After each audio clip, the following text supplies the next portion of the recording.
we will play a piece by American composer Hovhaness. Now, unfortunately, I never met Ravel nor Debussy. I'm not really that old.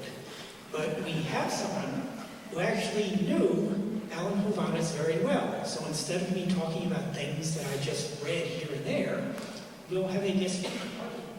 Would you like to join us?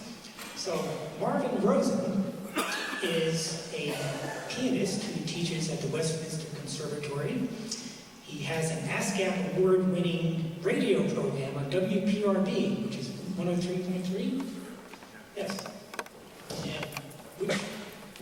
It's Thursday morning, Wednesday morning. Okay. And you've recorded many of his piano pieces. Yeah, I originally, well, when I recorded the music back in the early 90s, I actually visited Hovhaness in his home in Seattle and played on his piano. And it was a wonderful week. In fact, what really exciting about that was the fact that when my wife and I were there, they were actually doing with the Seattle Symphony the recording sessions for his Mount St. Helens Symphony. So I had the opportunity to sit at this session right next to the composer when they were going over all this stuff. And it was really, truthfully, memorable. Exciting. Very exciting. Very exciting. The Mount St. Helens Symphony, if any of you know, ends with this monster towards the end of it, this movement which depicts the volcano and the eruption. It's kind of like an end of a 20th century 1812 overture in terms of the sound that it brings out. It's unbelievable. Unbelievable. And but this actually, with my work with Hovhaness, actually began many, many years ago. Before that, I first got introduced to his music back when I was a kid. Believe it or not, back on the days when WNYC had a program called the Masterwork Hour, some of you may remember. They played a work of his, Concerto No. 2 for violin and string orchestra. And when they were playing this piece, I was like a teenager, 15, 16 years old. I remember that I literally stopped what I was doing and I didn't just listen. I remember actually falling into tears. Music was so beautiful, so spiritual, and it was like nothing I'd ever heard before. And that led me going and studying a lot of his other music. I was a pianist, as Gene said, and still am. And I got many, many recordings of his music and got very much inspired by his music, which eventually led me to doing my doctoral dissertation on his music at Columbia. On some of his piano sonatas. And what happened was that when I was starting to do my research, I had a kind of a brainstorm. I had gotten his home address. And I said, I'm going to have a little nerve, I guess you could say, and write him a letter, which I did. And one thing that was, asking him that it would be wonderfully exciting to have the opportunity to meet him and play his music for you, which I did. And so I wrote the letter. 10 days after I wrote this letter, I got a handwritten letter from him at my home. And I nearly dropped. Like you wouldn't believe. And through back and forth correspondence, he said he'd love to get together with me, but he was living in Seattle, and I was going to go out to Seattle. So we were corresponding back and forth for a while. And all of a sudden, I got a letter from him. And I remember you talk about Friday the 13th as being an unlucky day. It was on June 13th, which was a Friday. I'll never forget that.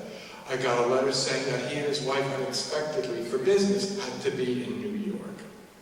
Would I care to meet him then? Would I care? Would I mind?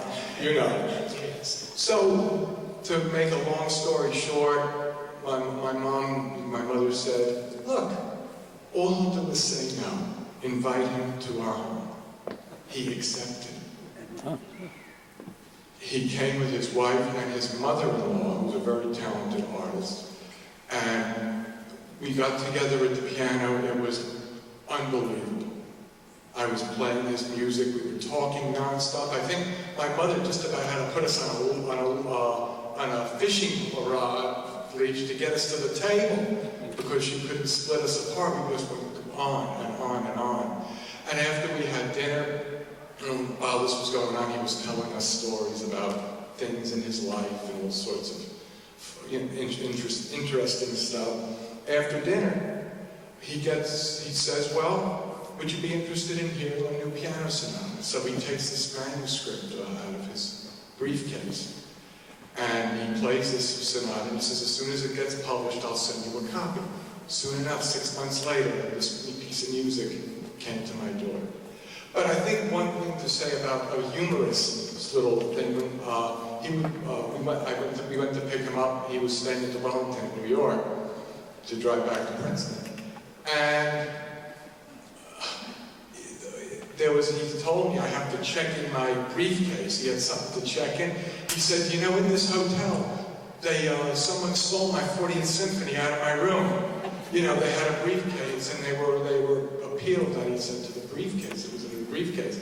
And I said, oh my gosh, what happened? You must have felt horrible. I mean, oh, no big deal. I just wrote another one. But he was very down to earth, very easygoing, and so when I did my doctoral research and did all that, he was always there to answer questions. I met him often when he was in New York, and I was in Seattle for the sessions and played and worked on his music with him. And then, if that's not all enough, basically, to make a long story short, he is responsible for me with my wife. I met my wife because of our common interest in his music. And my wife, Beata, is sitting right there. And he made suggestions for music of his that would be great to use on our wedding. And so basically, you talk about a person who's had so much. I play his music all the time. I air his music often on the radio. And I mean, we're hearing today The Mysterious Mountain, one of the great works of the 20th century. And I mean, to me, the first and third movement are very hymn-like and very spiritual in mood. The second movement is one of the most incredible fugues you'll ever hear.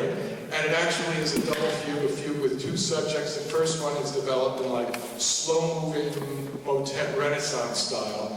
And then the second subject is fast with a lot of running scale passages. And then he combines the two at the end. And so, I mean, one other brief thing before I just conclude is that this is the Symphony number 2. There are 66 other symphonies in addition to that, and they are works which really deserve to be heard. They're works by one of our real great American composers. Yeah. Thanks. Any questions? I thought so. That's anyway. Go. And we'll see you in January. We'll be playing Beethoven, Schubert, and Vaughan Williams.